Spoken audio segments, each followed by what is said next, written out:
오늘 오전에 하나님 말씀은 갈라디아서 3장 26절부터 29절까지입니다.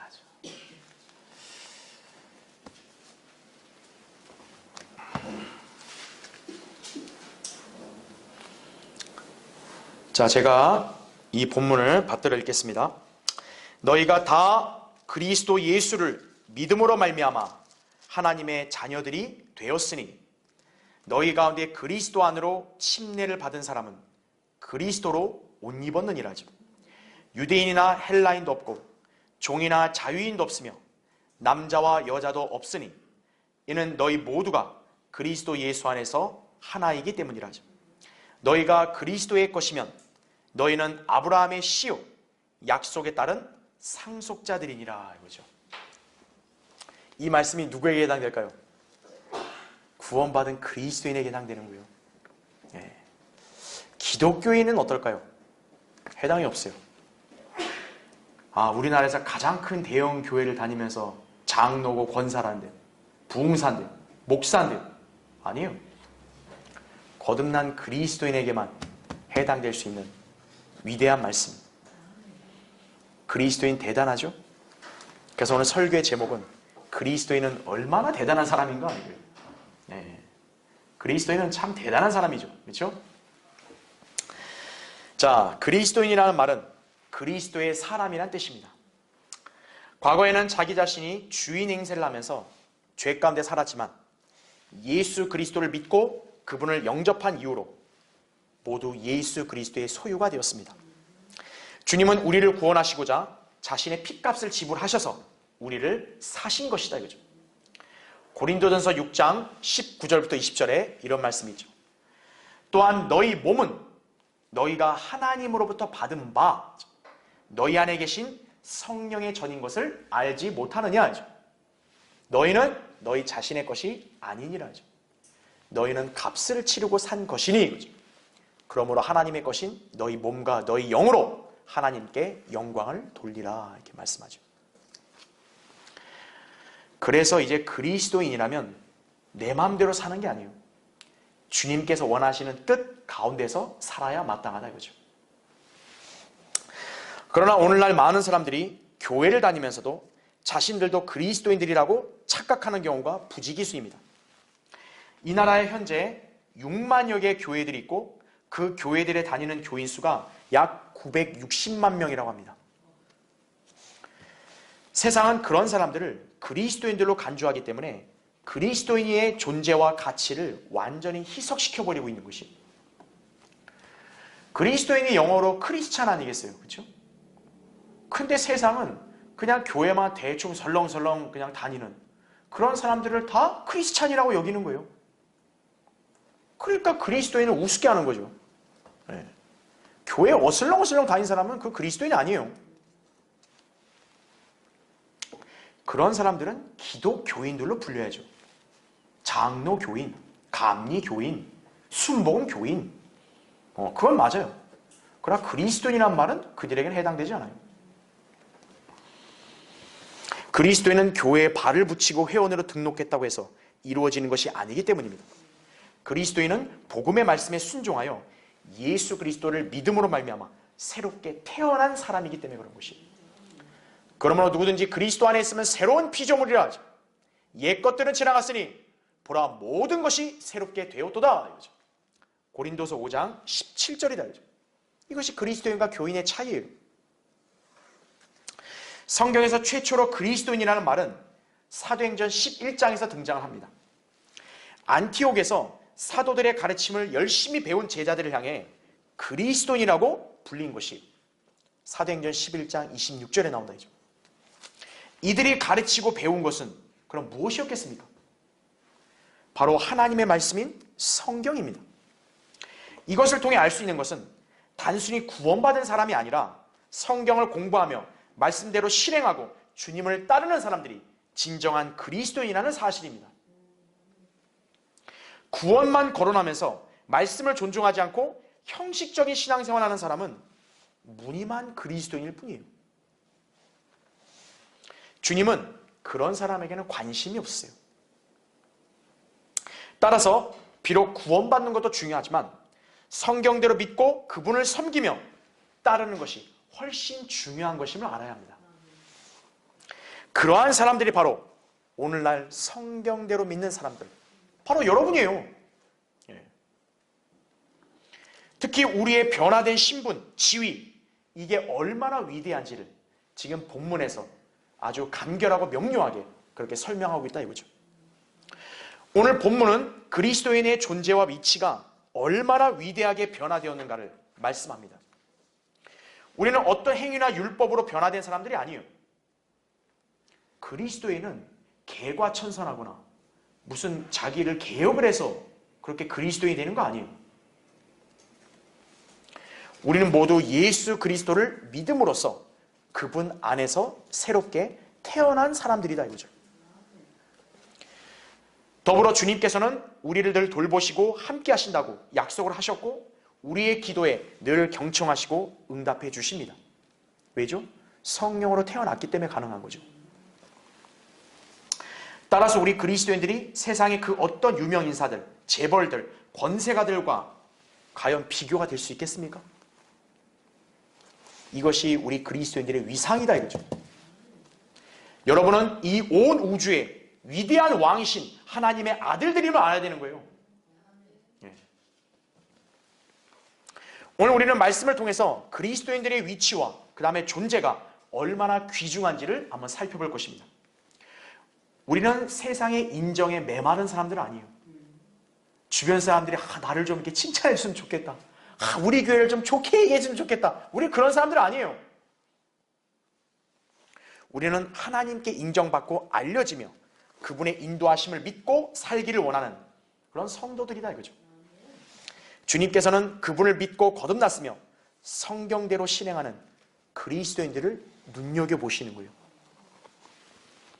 여러분은 그런 위치에 있는 사람들인 것을 알고 그것을 감사하게 여기며 현재의 믿음 생활을 더욱 정진하는 계기가 되시기를 바랍니다. 그래야 여러분이야말로 진짜 대단한 그리스도인들이 되는 거예요. 자, 오늘 설교의 주제, 그리스도인은 어떤 존재인가? 첫 번째로, 그리스도인은 믿음으로 하나님에게서 난 하나님의 자녀입니다. 오늘 26절에 나오죠. 너희가 다 그리스도 예수를 믿음으로 말미암아 하나님의 자녀들이 되었으니 이거죠.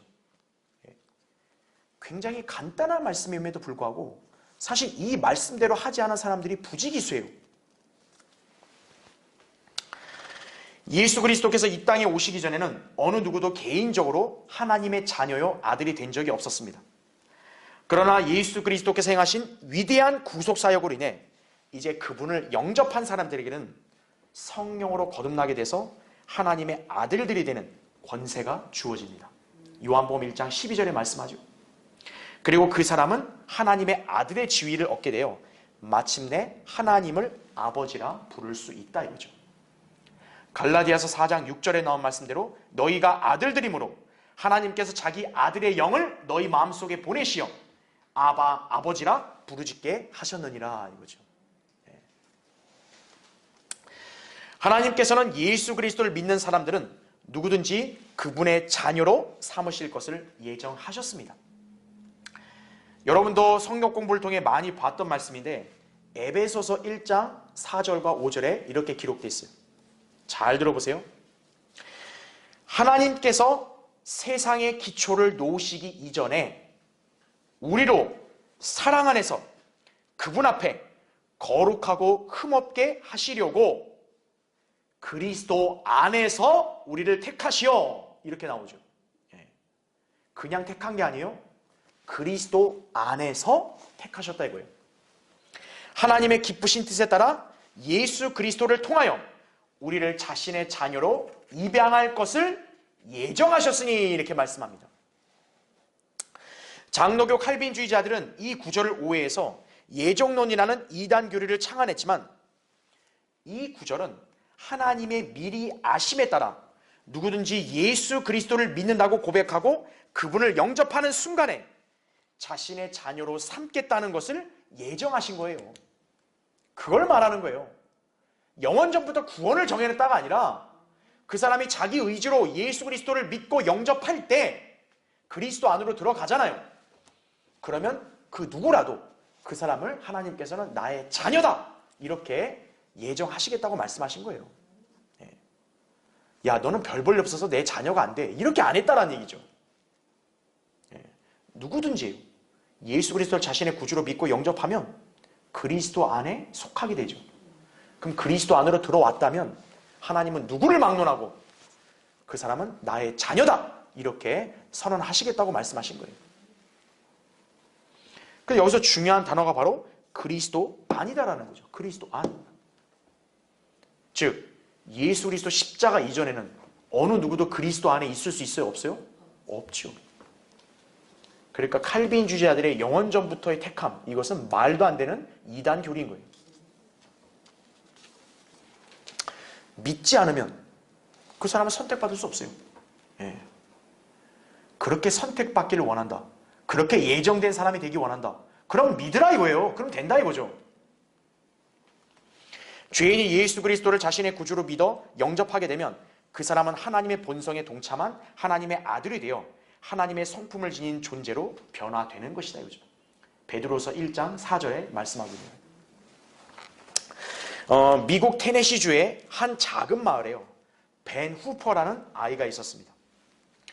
이 아이는 체구도 작았고 그리고 아버지를 모르는 사생아였어요. 그러다 보니 항상 왕따였고요, 놀림의 대상이었습니다. 그런데 그가 12살이 되던 해에 그 마을의 한 교회의 젊은 목사가 부임을 하게 됩니다. 벤 후퍼는 평소 교회를 다니지 않았지만 당시 그 목사가 가는 곳마다 분위기가 밝아지고 또 사람들이 격려를 받는다는 그 소문이 돌다 보니 한번 교회를 가보고 싶다는 호기심이 생긴 거예요. 대신 예배 시간에 부끄러우니까요, 늦게 들어가서 뒷좌석에 앉아있은 다음에 끝날 쯤에 몰래 빠져나가곤 했습니다. 왜냐하면 항상 왕따에 놀림당한 사람이니까. 그렇죠? 사람들의 이목이 두려운 사람 아니겠어요? 자, 그런데 어느 주일날이요, 이 벤 후퍼가 그 목사의 설교에 감명을 받게 됩니다. 그래서 그대로 앉아있는 즈음에 예배가 어느 순간 금세 끝나버린 거예요. 그러니까 설교에 완전히 매료가 된 거죠. 그렇죠? 자, 이제 벤 후퍼는 사람들과 함께 예배당을 이제 빠져나가게 됩니다. 자, 이제 이 목사는 예배당에서 나가는 사람들과 이제 악수하는 거죠. 그렇죠? 자, 이제 벤 후퍼가 그 목사와 마주하게 됩니다. 자, 그랬더니 목사가 이렇게 묻는 거예요. 가만, 네가 누구 아들이더라? 자, 이 말을 듣는 때 주변 사람들이 갑자기 분위기가 좀 이렇게 조용해지면서 약간 좀 불안해지기 시작했어요. 왜요? 이 벤 후퍼가 사생활한 거 누구나 다 알거든요. 그렇죠? 자, 그런데 목사가 계속 이렇게 말해요. 그래, 야, 너 누구 아들인지 내가 알겠다. 넌 네 아버지를 많이 닮았다고. 야, 너 가관이죠. 그렇죠? 아버지가 누군지도 모르는데. 자, 그러면서 마침내 목사가 이렇게 말했다고 합니다. 너는 하나님의 아들이야. 네 모습을 보면 알 수 있거든. 벤 후퍼가 구원받았으니까요. 그렇죠? 그래서 이 목사가 벤 후퍼에게 하나님의 아들이니 넌 하나님의 아들답게 살라고 이렇게 격려해 주었고요. 이 벤은 훗날 그 미국의 주지사가 되었다 그래요. 훌륭한 인물로 바뀌었죠. 그렇죠? 네.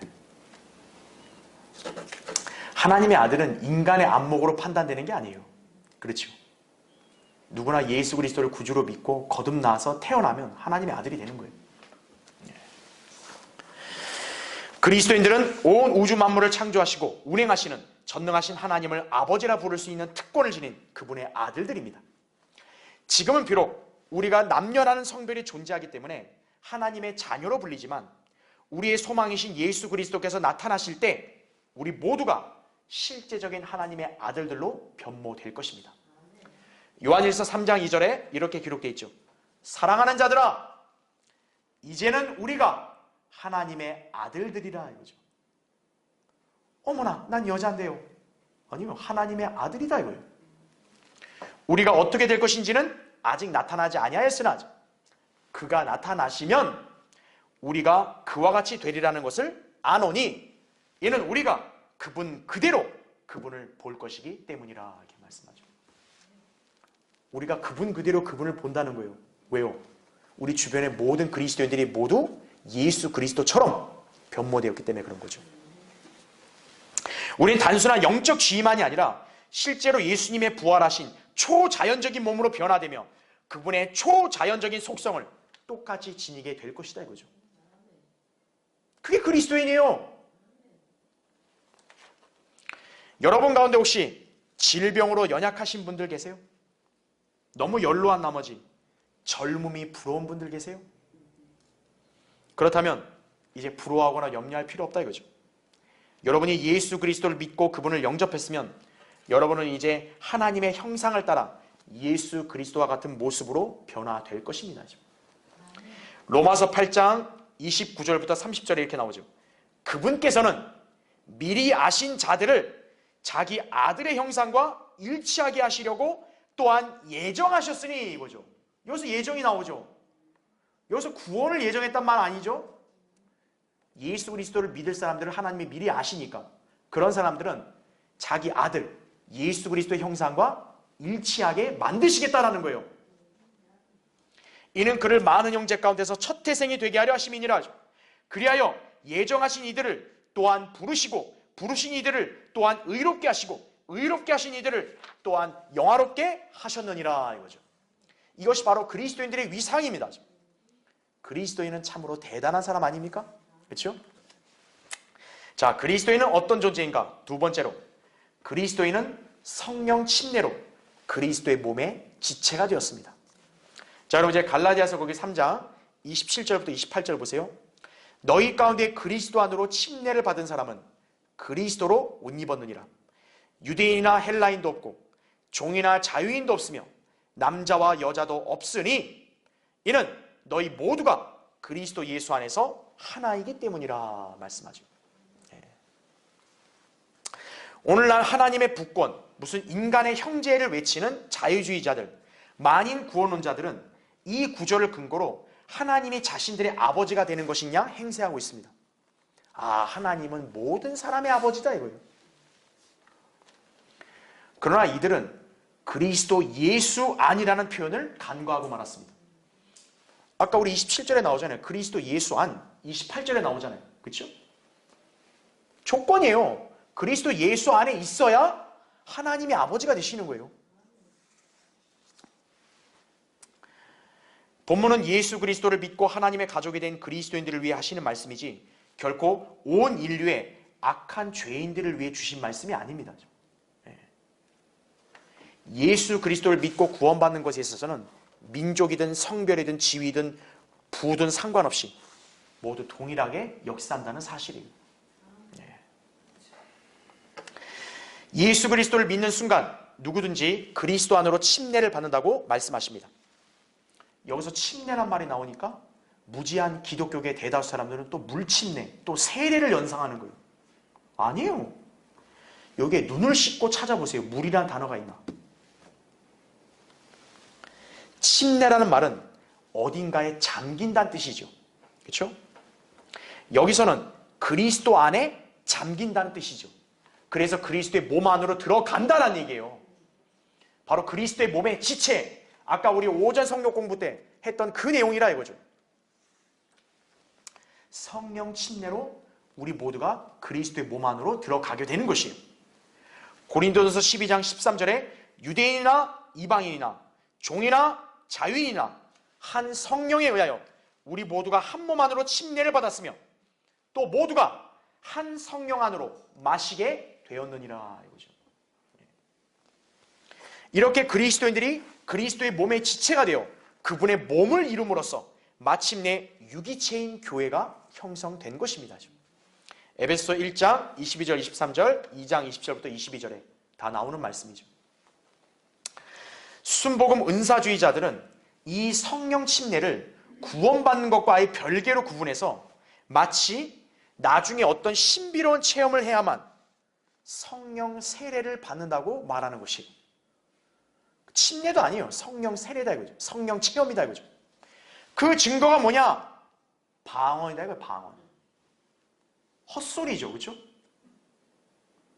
이 나라 기독교계가요 완전히 잠식돼 버린 거예요. 방언이 뭔지도 몰라요. 방언이.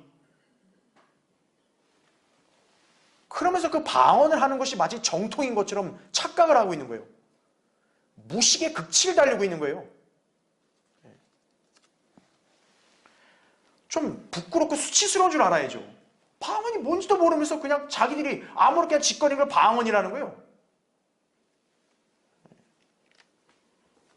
하나님은 그런 사람들을 그리스도인을 인정하신 적이 없어요.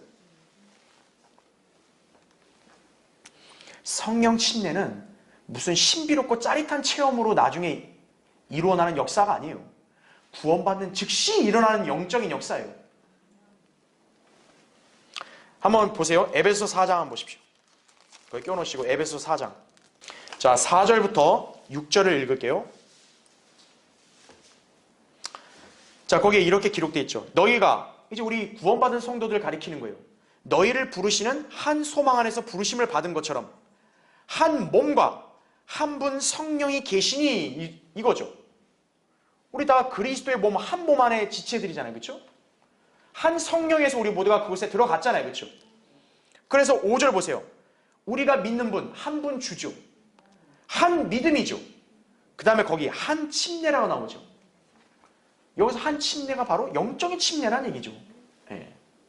6절, 한 분 하나님, 곧 모든 것의 아버지시니 그분은 모든 것 위에 계시며 모든 것을 통하여 너희 모두 안에 계시느니라, 이렇게 말씀하고 있는 것이에요. 이게 바로 성경대로 믿고 거듭난 그리스도인의 상태라 이거죠. 우린 모두 동일한 한 믿음, 우리는 동일한 한 분 주님을 섬기고 있고, 그렇죠? 우린 모두 구원받은 순간 동일한 한 침례를 다 받은 거예요. 사도 바울은 우리 그리스도인들을 마치 한 몸 안에 있는 많은 지체들과 같다고 설명했습니다. 로마서 12장 4절 5절에 이렇게 나와요. 우리가 한 몸에 많은 지체를 가졌으나 모든 지체들이 다 같은 기능을 가진 것이 아니니 이와 같이 우리 많은 사람이 그리스도 안에서 한 몸이 되어 각 사람이 서로의 지체가 되었느니라, 이렇게 말씀하죠. 지금 여러분 몸뚱아리는 하나잖아요. 그렇죠? 근데 여러분 몸 안에 눈도 있죠, 귀도 있죠, 코도 있죠, 혓바닥도 있죠, 이빨도 있죠. 얼마나 많아요. 그렇죠? 근데 여러분 그것 어느 하나 무시할 수 있어요? 무시할 수 없죠. 그리스도인들의 위상이 바로 그렇다라는 얘기예요. 따라서 어느 누구도 자신을 다른 지체보다 더 우월하거나 월등하다고 생각하면 오산이에요. 다만 각 지체의 역할과 기능이 다를 뿐 모두가 다 한 몸을 이루고 있다는 얘기죠. 고린도전서 12장 12절부터 27절에 자세히 나온다 이거죠. 이와 마찬가지로 구원받은 그리스도인들, 믿음의 분량과 은사가 서로 다를지라도 모두 한 몸이신 예수 그리스도를 형성하는 귀한 존재임을 알아야 합니다. 그러므로 우리는 다른 그리스도인들을 경시하지 말고 귀히 여기며 서로 사랑해야 되는 것이, 신약교회가 주의 만찬 의식을 할 때도 바로 주 안에서 우리는 한 몸의 교제를 이루는 지체들이다 이거예요. 그러니까 서로 사랑하라 이거죠. 그리스도께서 나만을 위해 죽으신 거 아니에요. 내 옆에 있는 다른 성도들을 위해서 죽으셨어요. 성령님께서 내 안에만 계신 거 아니에요. 구원받은 성도들 안에 다 계신다 이거죠. 우리 모두가 주님의 관심과 사랑으로 보살핌을 받는 존재임을 알아야 합니다. 언젠가 일본 도쿄에서 올림픽이 열리게 돼요. 스타디움 확장을 위해서 이렇게 집을 지은 지 3년 된 그 헌집을 헐려고 할 때 일이었어요. 당시 인부들이 지붕을 벗기려고 하는데요. 꼬리 쪽이 못에 박혀서 벽에서 꼼짝달싹 못하는 도마뱀 한 마리를 발견하게 되었습니다. 그러니까 도마뱀 꼬리가 이 못에 박혀가지고 이 도마뱀이 움직이지 못하고 3년 동안 그 헌집에 계속 이렇게 그대로 있었던 거예요. 자, 인부들은 집주인을 불러서 이 못을 언제 박았느냐고 물어보니까 집을 짓던 3년 전에 박은 것이 분명하다고 했습니다. 자, 그 순간 그들은 3년 동안이나 못에 박혀서 움직이지도 못했을 터인데 어떻게 죽지 않고 이 도마뱀이 살아있는지 모두 혀를 내두르며 놀라움을 감추지 못한 거예요. 여러분이 봐도 신기하지 않겠어요? 그래서 이러한 사실에 너무 궁금해가지고 인부들이 잠시 공사를 중단하고 이 도마뱀 한번 관찰해 보자고 그렇게 한 거예요. 자, 그러자 한 가지 기이한 현상을 발견합니다. 그게 뭐냐? 어떤 다른 도마뱀 한 마리가 이렇게 못에 박혀있는 그 도마뱀에게 와가지고 먹이를 가져다 주는 거예요. 그러니까 이 도마뱀은 3년 동안 변함없이 이 못에 박혀 꼼짝 못하는 자기 동료를 보살피고 먹이를 공급해 주었던 거예요. 그래서 못에 박혀있던 도마뱀이 3년 동안 꼼짝 못해도 계속 살아있었던 거예요. 도마뱀이 어떻게 보면 인간보다 더 낫죠, 그렇죠? 네. 자, 그분의 몸의 지체가 된 다른 그리스도인들을 향해서도 이러한 희생과 사랑을 보일 수 있어야죠. 하물며 그리스도인이라면 더 그렇게 할 수 있어야죠, 그렇죠? 여러분은 그동안 인생의 풍파와 역경, 마귀의 공격 등으로 인해서 낙심하거나 또는 자기는 혼자라고 생각해서 외로움에 이렇게 고통을 당했던 분들이 있습니까? 그렇다면 이제 여러분은 주님께서 귀히 여기시는 그분의 몸의 지체가 되었다는 사실을 확신하십시오. 주님께서 몸을 아끼실 때 우리 모두를 각기 소중히 다루신다는 걸 알아야 돼요. 여러분 혼자가 아니에요. 주님께서 여러분과 함께 계시죠? 그리고 그분의 몸을 이루는 지체들이 이 장소에서 함께 있잖아요. 귀한 거예요. 그렇죠?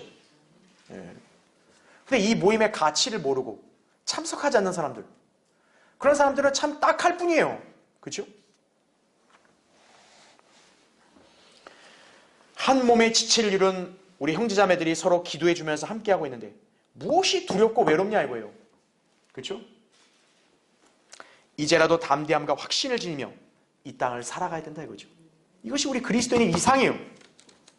대단한 사람들이죠, 그렇죠? 자, 그리스도인은 어떤 존재인가? 세 번째로, 그리스도인은 믿음으로 약속에 따른 하나님의 상속자들이 되었습니다. 자, 다시 갈라디아서 3장 29절을 보면요, 너희가 그리스도의 것이면 너희는 아브라함의 씨요 약속에 따른 상속자들이니라, 이렇게 기록되어 있죠. 하나님께서는 아브라함에게 그의 씨가 번성하고 땅을 유업으로 받는다는 약속을 주셨습니다. 여기서 아브라함에게 주신 약속은 문자적인 그의 후손, 즉 이스라엘 민족에게 해당이 됩니다. 창세기 13장 14절부터 16절에 이렇게 나오죠. 하나님께서 아브라함에게 약속하신 말씀이요, 이제 내 눈을 들어 내가 있는 곳에서부터 북쪽과 남쪽과 동쪽과 서쪽을 바라보라 이거죠. 지금 아브라함은 가나안 땅에 있는 거거든요. 이는 내가 보는 모든 땅을 내가 내게 줄 것이며 내 씨에게 영원히 주고 내가 내 씨를 땅에 티끌 같게 할 것이미니 사람이 땅에 티끌을 셀 수 있다면 내 씨도 셀 수 있으리라, 이렇게 말씀하죠. 다시 말하면 아브라함의 실제적인 후손들이 많아지고 그들이 약속의 땅에 거주하게 될 것을 의미한 것이다 이거죠. 창세기 15장에도 또 반복되는 내용이 나오죠. 따라서 이스라엘은 비록 예수 그리스도를 거부한 대가로 온갖 박해와 멸시 가운데 약속의 땅을 온전히 차지하지 못하고 있지만 이제 때가 되면 그들은 위대한 민족이 되고 약속의 땅을 차지하게 될 것입니다. 하나님의 약속은 불변해요. 하나님은 신실하시기 때문에 그대로 이행하시는 거예요. 자, 그런데요, 아브라함에게는 물리적인 자손만 있는 게 아닙니다.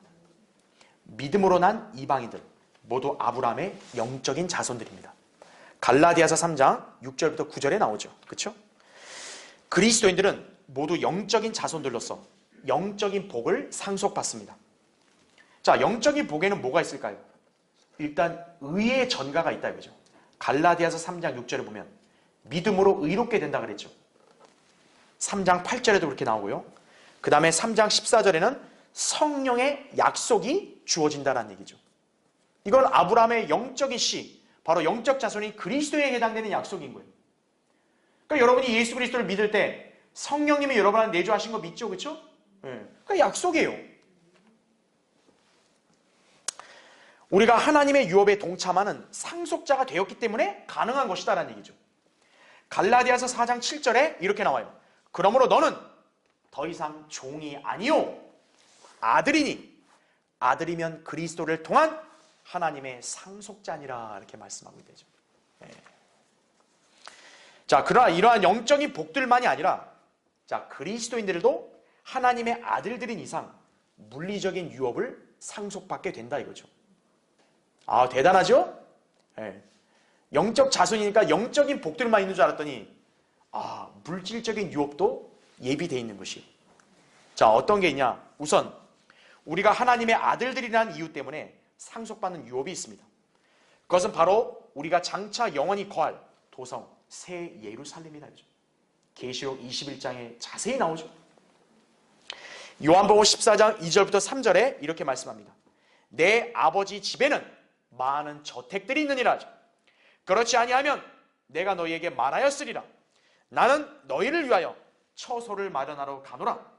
내가 가서 너희를 위하여 처소를 마련하면 다시 와서 너희를 내게로 영접하여 내가 있는 그곳에 너희도 있게 하리라 이거죠. 이 처소가 저택이다 이거죠. 우리 그리스도인들은 하나님께서 마련하신 이 위대한 대저택을 상속받게 될 것입니다. 성경은 이것을 썩지 않고 더럽지 않고 쇠잔하지 않는 유업이라고 베드로전서 1장 4절에 말씀하고 있는 것이에요. 신축 아파트? 3, 40년 지나보세요. 예, 낡아지죠? 새 예루살렘은 그런 게 없다 이거죠. 예, 리모델링이 필요 없는 거예요. 그렇죠? 자, 그 다음으로 그리스도인들에게는 천년왕국에서 통치할 땅이 유업으로 주어질 수 있습니다.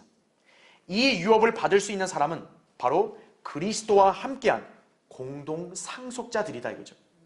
예. 로마서 8장 17절에 이렇게 기록되어 있어요. 자녀이면 또한 상속자들이니 하나님의 상속자들이요. 그러니까 여러분 하나님의 상속자들이 됐죠. 그런데 더 있어요. 그리스도와 함께한 공동 상속자들이니 이거죠. 우리가 그와 함께 고난을 받는 것은 함께 영광도 받게 하려 함이니라 이거죠. 여기서 주목해야 될 표현 바로 그리스도와 함께 고난을 받는 것이. 공동 상속자가 되고 싶다면 여러분 이 조건을 충족해야 돼요. 고난이 없이는 영광이 없음을 잘 알아야 된다 이거죠. 고린도서 4장 17절에 이는 우리가 잠시 받는 가벼운 환난이 우리를 위하여 훨씬 뛰어난 영원한 영광의 비중을 이루어가기 때문이라 이거죠. 예수 그리스도께서도 영광을 받기 이전에 먼저 섬기셨습니다. 그렇죠? 그로 인한 고난을 감내하셨던 것이죠. 여러분 사람이 섬긴다는 일은 그건 편한 게 아니죠. 힘든 일이죠. 그러니까 고난이 있는 거예요. 섬기는 일에는. 근데 그 고난 뒤에 영광이 있다 이거죠. 이처럼 그리스도인도 예수 그리스도를 위해 진리를 따라 섬기며 그분의 말씀에 순종해야 한다는 얘기죠. 그래서 그리스도인도 먼저 영광을 받는 게 아니라 섬겨야 돼요. 근데 성경대로 믿고 섬긴 일에는 반드시 박해가 따라오기 마련이다 이거죠.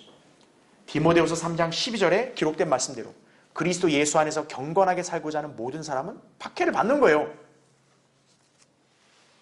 그래야 영광을 받을 수 있다 이거죠. 또한 세상으로부터는 미움을 받게 된다 이거죠. 요한복음 15장 18절 19절에 나오죠. 예. 세상은 우리 교회와 성경대로 믿는 하나님의 자녀들의 진가를 안 알아주죠. 멸시하죠. 그러니까 우리는 그런 멸시를 받는 거예요. 이때 그리스도인이 순간의 고난을 견디지 못하고 타협하거나 굴복함으로써 그리스도를 위한 고난을 부인한다면요, 그 성도에게는 물질적인 땅에서 통치하는 유업이 없다는 점을 아셔야 돼요. 예, 공동상속자가 못 되는 거예요. 그러니까 여러분은 나중에 다가올 그 영원한 유업을 지금 받기 위해서 이 땅에서 고난 가운데 믿음 생활을 하고 있다는 걸 아셔야 돼요. 잠깐인데 그걸 못 견디면 되겠어요? 안 되죠. 디모데후서 2장 12절에 이렇게 말씀합니다. 우리가 참으면 우리도 그와 함께 다스릴 것이요. 우리가 그를 부인하면 그도 우리를 부인할 것이라 이죠. 부인한다는 게 예수님을 믿는 걸 부인한단 말이 아니에요. 그분과 함께 고난을 받는 걸 부인한다는 거예요. 그러니까 구원이면 됐어요. 나머지는 난 싫어요. 나 십자가 지기 싫어요. 이 땅에서 다른 사람들과 같이 똑같이 이렇게 즐겁고 재미나게 인생 살다 갈게요. 그런 사람은 뭐예요? 다가올 그런 유혹이 없는 거예요. 그걸 알아야 된다 이거죠. 성경대로 믿지 않고 그냥 교회 생활만 하는 사람들 유혹 없어요. 구원 받았어도 유혹 없어요. 그러니까 가짜 기독교계에서 인생을 허송세월 낭비하는 사람들은 얼마나 불쌍한 사람들이에요. 여러분은 하나님의 은혜에 감사하셔야 되는 거예요. 다가올 영광스러운 유업을 알아보고 그거를 바라보면서 대비하는 삶을 우린 지금 살 수 있다 이거죠. 사람들은 흔히 다른 이들로부터 존경을 받고 군림하는 것을 선호합니다. 그렇죠? 그래서 권세를 잡으려고 하는 거예요. 왜 국회의원이나 지자체장이나 대통령 하려고 저렇게 아둥바둥 할까요, 사람들이? 자기 인격을 팔아가면서까지요. 사람이 군림하고 싶은 거예요. 남들 위해서 대접받고 싶다 이거예요. 그러나 주님께서는 우리에게 먼저 섬겨야만 높임을 받게 될 것이라고 말씀하셨다 이거죠. 하나님이 정하신 기준과 원칙이 옳은 거죠. 그렇죠? 높임을 받으려면 통치자로서 치리할 땅을 유업으로 상속받아야죠. 그래야 높아지는 거죠. 이를 위해서 그리스도인에게는 성경대로 믿고 섬기는 행위가 요구되는 것이다 이거죠. 구원을 위해서 요구되는 게 아니에요. 여러분이 유업을 상속받고 싶다면 행위가 필요하다는 얘기죠. 비록 지금은 그 행위로 인해서 힘들고 지친다 할지라도 장차 주어질 유업의 상을 바라보며 신실하게 감당해야 합니다. 골로새서 3장 24절에 이런 말씀이 있죠. 이는 너희가 유업의 상을 주께로부터 받을 줄 알미니 너희가 주 그리스도를 섬기고 있습니다. 그러한 성도가 장차 천년왕국에서 누리게 될 영광과 복 얼마나 위대한 것인가 이거죠. 여러분이 바로 그런 위상을 지닌 그리스도인이 될 수 있음을 알아야 합니다. 그렇다면 이 땅에서 성경대로 믿고 그리스도를 위해 고난받는 거 기피하면 안 되겠죠. 하나님께서 대단한 사람으로 인정하는 그런 성도가 돼야죠. 그렇죠? 자, 결론을 맺겠습니다. 하루는 감리교를 창시한 요한 웨슬리가 꿈을 꿨어요. 그가 지옥의 문을 두드리면서 이렇게 물었다고 합니다. 로마 카톨릭 신자가 이곳에 많습니까? 그러자 네, 많습니다. 이런 대답이 들려왔다 그래요. 그렇지. 그렇게 생각했겠죠? 자, 차례대로 각 교파의 이름을 댔어요. 장로교 신자들, 성결교 신자들, 순복음 신자들 많습니까? 네, 많습니다. 이거죠. 자, 더불어서 이 요한 웨슬리는 자기가 창시한 그럼 감리교 신자들 있습니까? 혹시나 그렇게 물었더니요. 네, 많습니다. 이러면서 드리니까 요한 웨슬리가 실망했다 그래요. 자, 그래서 이제는 반대편인 하늘의 문으로 가서 이렇게 물었다 그래요. 자, 그러면 여기에 감리교인이 있습니까? 그런데 하늘의 문에서는 여기에는 그런 사람 없습니다. 이렇게 대답했다는 거예요. 요한 웨슬리가 충격을 받은 거죠. 아니, 지옥에는 많고 그럼 하늘에 없다 이 말입니까? 우리 감리교 신자가. 그래서 깜짝 놀라서 이렇게 물은 거예요. 그럼 이곳에 누가 와 있습니까? 자, 그랬더니 이러한 음성이 들렸다 그럽니다. 당신이 말하는 그런 사람들은 여기에 없습니다. 단지 거듭난 그리스도인들만 있을 뿐입니다. 이렇게 답해요. 이것이 바로 교인과 그리스도인의 현저한 차이예요. 그리스도인은 결코 세상 죄인들과 같지 않습니다. 거듭나지 않은 교인들과도 다릅니다. 왜냐하면 그들은 세상에 눈에 보이는 재물, 권세, 지위, 명예 등의 가치를 두면서 살기 때문이죠. 썩어 없어져 버릴 세상에 마음을 뺏기거나 부러워하는 자들, 그런 사람들이 구원받아서 하늘나라에 간다는 것의 가치를 알겠습니까? 관심 없는 거죠. 그리스도인이라고 하더라도 그런 교인들과 세상 사람들처럼 산다면 주님 앞에서 아무것도 자랑할 것이 없는 무능한 성도로 발견될 뿐이다라는 얘기죠. 그 사람이 구원받았어도 대단한 그리스도인이 될 수는 없어요. 우리 성경대로 믿는 그리스도인들은 진리의 말씀을 믿고 늘 공부하며 기도하고 주님을 섬기는 진정한 그리스도인들입니다. 우리는 그리스도인으로서의 이 땅에서의 위상과 존재를 알고 사는 사람들입니다. 따라서 우리의 삶이나 가치관, 태도, 자세가 어때야 될지 늘 숙지하고 살아야 돼요. 여러분은 바른 성경 말씀에 있는 대로 경건한 삶을 추구하며 살아야 합니다.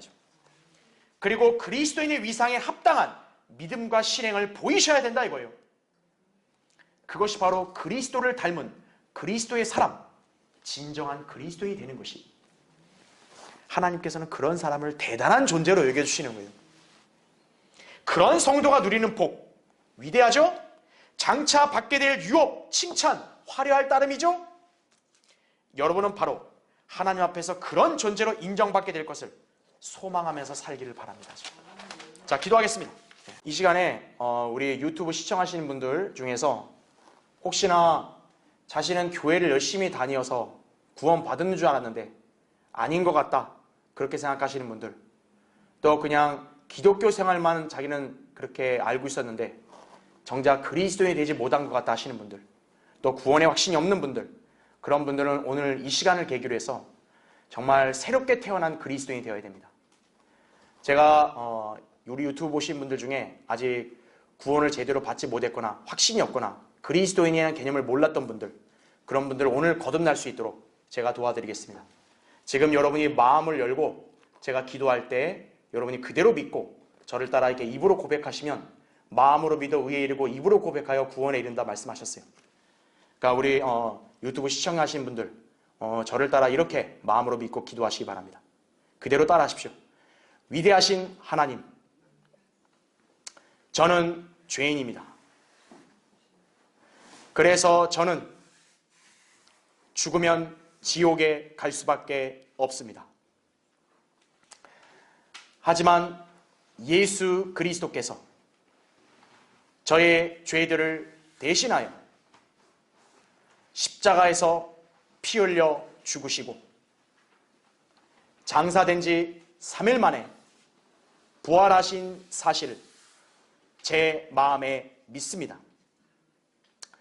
이제 제가 예수님을 제 구주로 믿고 영접하오니 제 안에 들어오셔서 저를 구원해 주십시오. 저를 구원해 주셔서 감사합니다. 저는 이제 거듭난 그리스도인이 되었음을 확신합니다. 이제부터는 하나님 말씀에 순종하며 살기 원합니다. 예수님의 이름으로 기도합니다. 아멘. 이렇게 마음으로 믿고 고백하신 분들은 오늘 이제 거듭난 그리스도인이 태어나신 것이, 그걸 잘 기억하시기 바랍니다.